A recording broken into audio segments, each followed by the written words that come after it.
महात्मानां महायोगी महेश्वरम महापापहरं देवं मकाराय नमः। জয় মহাদেব।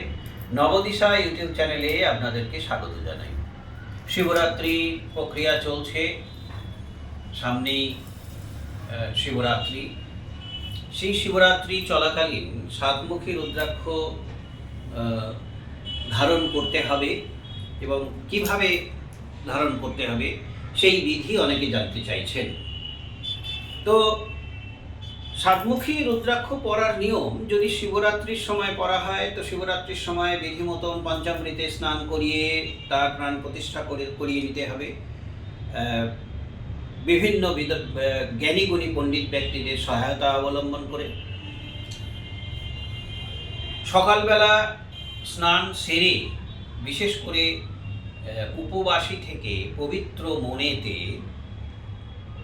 এই যিনি ধারণ করবেন তিনিও যেন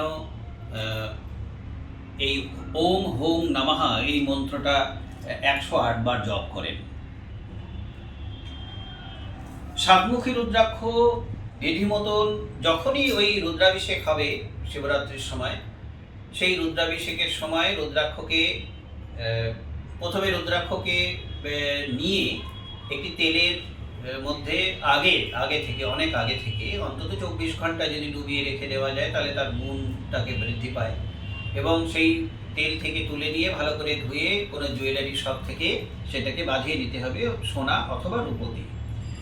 অপারক হলে লাল যে সুতো আছে, লাল সুতো, সেই সুতো দিয়েও রুদ্রাক্ষ ভালোভাবে গ্রন্থি বেঁধে রুদ্রাক্ষ তৈরি করে নেওয়া যেতে পারে, নিয়ে শিবের কাছে রেখে দিতে হবে এবং তার উপরেই রুদ্রাভিষেক করতে হবে।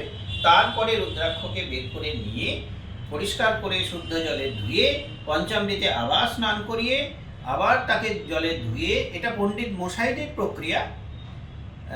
যারা ব্রাহ্মণ যিনি পুজো করছেন তাদেরকে বললে তারা জানেন সমস্ত কিছু কিভাবে বিধি মতন করতে হয় এবং তার প্রাণ প্রতিষ্ঠা করে ওম হুম নমঃ এই মন্ত্র জপ করে যথাযথ বিধি মেনে ধ্যান অবশ্যই করতে হবে।